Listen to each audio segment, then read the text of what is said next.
Grim Adventures of Billy and Mandy was in practice the perfect series to do a Halloween episode for. I mean, one of the leads is the literal Grim Reaper. Them having a Halloween episode was kind of a given, and I must admit, it did not disappoint. The episode begins with Billy and Mandy getting ready to go trick-or-treating, with Mandy as Hamlet and Grim as Yorick's skull to complete the look. Things get interesting, though, when Billy comes out dressed as the Grim Reaper, wherein he asks to borrow Grim's scythe for the night, with Grim giving Billy a clear warning to be careful with it. He who wields the power of the scythe could open the vortex to the underworld, unleash unspeakable chaos, and end the world as we know it. Well, actually, yes. All that's left to do is to get Erwin, who's going out dressed as RuPaul? Mandy, with her typical forms of diplomacy, insists that Erwin put on a scary costume, leaving with Billy to start the night. And after not receiving a treat from a stingy freak, she tricks her with a welcome mat that sticks to her feet, and spraying her with a hose that causes her ensemble to curdle, exposing her girdle. Afterwards, while hanging out in a cemetery, Billy asks why people play tricks on Halloween. I suppose that's partly my fault. As it happens, a long, long time ago, a prankster by the name of Jack lived in Ennsville when it was still a village. Being the town's most relentless prankster, everybody got sick of Jack's pranks, so they decided to frame him for a prank on the Queen of Ennsville. Ennsville had a queen. Hey, who's telling this story? Now, despite being as humorless as they come, the Queen did reward Jack for his prank.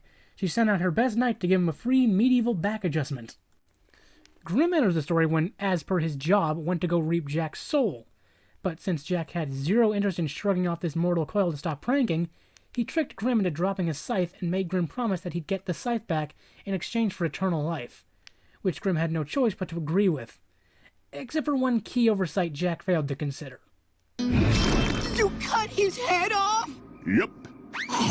Well, what the hell do you think he uses that scythe for? Cutting up orange slices for the Pee Wee soccer game? Jack should just be glad he didn't have to deal with another kind of Grim Reaper. Murder the world just so I don't have to be hungry anymore. Think for a minute. Don't you find it a bit strange that you can't seem to escape from his world?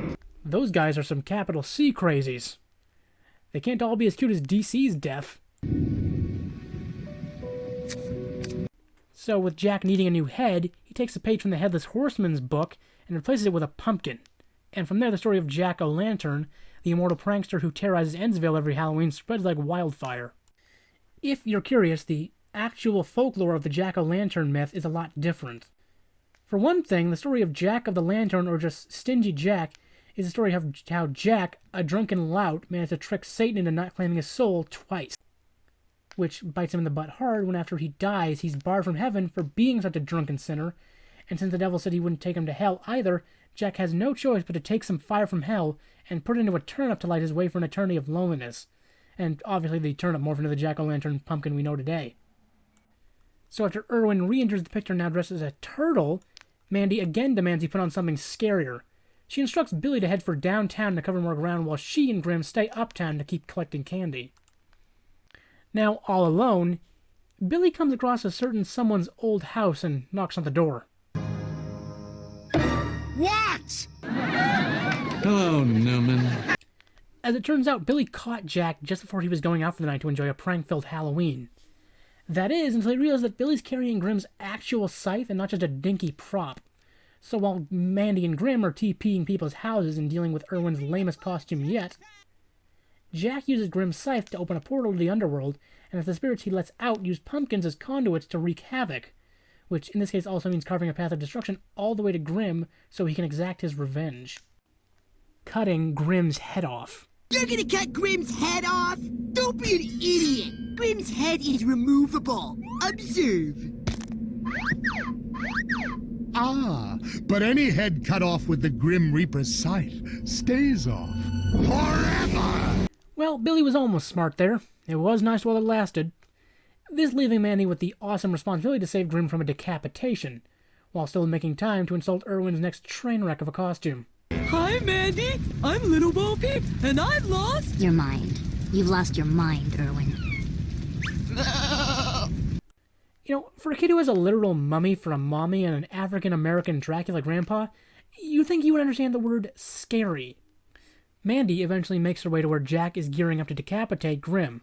She tasks Billy with providing a distraction while she sets up counter pranks to deal with Jack, which fails spectacularly until Irwin pops up in a night costume and manages to set off every single prank unprompted, causing Jack to laugh so hard he drops the scythe and his army to laugh themselves back to the underworld. At this point, Grim decides Jack has more than overstayed his welcome on Earth and sends him packing. Hey, Grim, what's gonna happen to Jack? Well, Billy, he's in a better place now.